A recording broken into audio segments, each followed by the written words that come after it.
नमस्ते दोस्तों, जय Shri Krishna. Bhagavad Gita chapter 2 contents of the Gita summarized verse 33 to 40। भगवान श्री कृष्ण अर्जुना से ये कहते हैं कि अगर तुम इस युद्ध में भाग नहीं लेते देन यू विल इनकर सिंस, तुम पाप के भागीदार बन जाओगे। क्यों? क्योंकि तुमने अपने कर्म को या अपने धर्म को नकारा है, अपने एक फाइटर होने के रेपुटेशन को खो दिया है। इससे क्या होगा कि तुम में इन्फेमी यानी कि तुम्हारे आन और प्रतिष्ठा पर आंच लगेगी। In this way your honour will be lost. कहते हैं ना कि एक ऑनर या इज्जत से जीने वाले व्यक्ति को सबसे बड़ा जो पाप लग जाता है वो है एक बेइज्जत होके जीने की ज़िंदगी। सब लोग तुम्हारे इस काम के बारे में, जहाँ पर तुम एक युद्ध को नकार रहे हो, उस चीज़ के बारे में बातें करेंगे।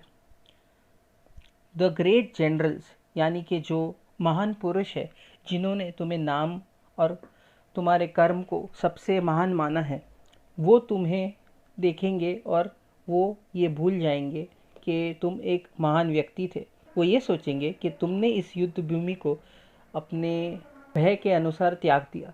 तुम्हारे जो प्रतिद्वंदी या कहते हैं ना कि तुम्हारे जो एनिमीज़ है वो तुम्हें बहुत सारे अपशब्द से प्रतीत करेंगे और वो तुम्हें ज़्यादा पेन या दर्द पहुंचाएगा।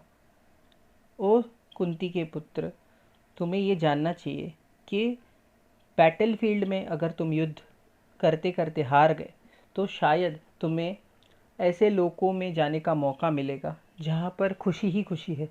इसीलिए तुम्हें इस युद्ध को करना चाहिए, इस युद्ध में भागीदार बनना चाहिए। इस युद्ध को खुशी या दुख, लॉस और गेन, ओके, विक्ट्री और डिफीट, इन चीज़ों के बारे में सोचकर ना करना। सिर्फ युद्ध करो कर्म और धर्म के अनुसार। इस तरीके से तुम कभी भी पाप के भागीदार नहीं बनोगे। इसलिए इस तरीके से मैंने तुम्हें सांख्य योग के जो मूल सिद्धांत है उसको समझाया है। अब मैं तुम्हें योग के बारे में बताऊंगा।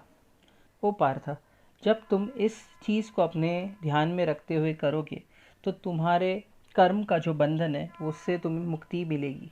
इन this endeavour there is no loss और डिमिनिशन, मतलब तुम्हें इस कार्य में कभी भी हार का अनुभव नहीं होगा और इस बात में एक थोड़े से कदम चलते हुए तुम बड़े से बड़े भय से मुक्त हो जाओगे।